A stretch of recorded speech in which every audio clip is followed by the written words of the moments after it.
Pero vamos a cambiar de tema, Mabel, 8:39 de la mañana, y estamos con Pablo Díaz, natural de Cuba, director del Diario de Cuba. Señor Díaz, ¿cómo está? Muy buenos días ante todo. Muy buenos días, gracias por tenerme aquí, Mabel, Omar, muchas gracias. Bueno, hace un momento, y usted podía escuchar, conversábamos con el embajador Forsyth, y la preocupación que hay en la región sobre Nicaragua, sobre Venezuela, pero en Cuba pues tenemos una situación que ya dura más de 70 años bajo el régimen de los Castro y ahora bajo el nuevo presidente.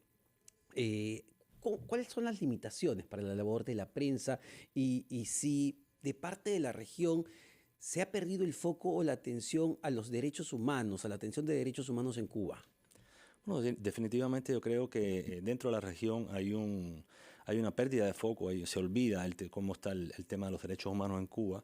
De hecho, el informe de la ONU que acaba de revelar los crímenes de lesa humanidad por el régimen de Maduro en Caracas revela también la vinculación de la policía política cubana con el gobierno de Maduro. Quedan evidenciadas ahí cómo la policía política cubana es la que ha organizado y capacitado a las fuerzas de Maduro en cuanto a la represión. Yo personalmente, los cubanos, creemos que la influencia de La Habana en regímenes como Nicaragua y Venezuela es evidente de larga data y por tanto es necesario que la región se vuelque también en las violaciones de derechos humanos que están aconteciendo en Cuba, ¿no? Por eso es importante, en Cuba se violan los derechos humanos. Definitivamente, de manera flagrante. Hoy mismo, en estos días, ayer, hubo manifestaciones en Cuba que han sido violentamente reprimidas.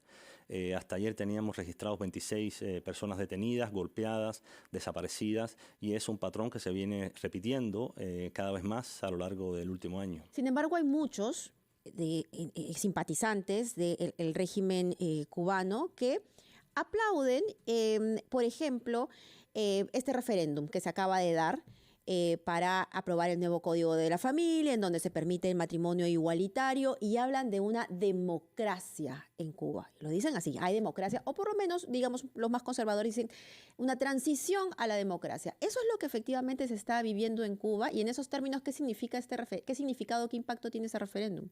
Bueno, el referéndum es evidentemente una manera de provocar esa visión de que en Cuba hay una democracia. O sea, es un poco absurdo hablar de referéndum en un país donde no hay elecciones libres desde hace más de 60 años. Hay regido por un partido único que han estado en el poder dos hermanos y ahora el designado por estos dos hermanos. Entonces un referéndum sobre el código de las familias pues es un poco una movida del régimen cubano que incluso quebró a la sociedad civil o a la opinión pública cubana, ¿no? Pues yo creo que no todos los que votaron no al referéndum son anticastristas y no todos los que votaron sí al referéndum son del régimen. Se trata sencillamente del uso del referendo político, de la herramienta política del referendo para desviar la atención sobre lo que realmente está pasando. En Cuba hay una crisis de abastecimiento brutal. En Cuba hay un apagón, hay una crisis de generación eléctrica desde hace una semana. No hay prácticamente electricidad en todo el país. Imaginemos lo que es esto. La comida se pudre en las casas, los hospitales, el transporte, la vida pública es un infierno. Entonces, hablar del referendo cuando el país está completamente colapsado.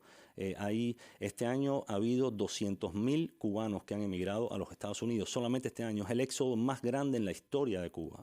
Señor Díaz, le pedimos unos instantes, tenemos que ir rápidamente a una pausa, pero venimos para conversar sobre este tema. ¿Cómo no?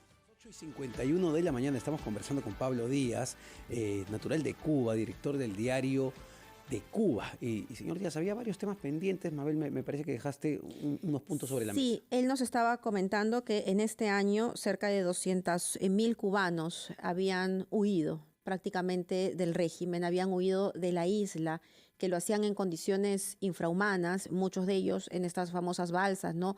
Buscando refugio en los Estados Unidos. Y usted precisamente no pisa suelo cubano desde hace 30 años.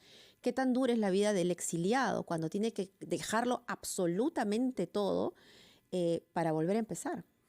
Bueno, yo realmente me acostumbré a eso, sabía que no podía volver al país y si alguien no puedes hacer algo, pues sencillamente pues no lo añoras, ¿no?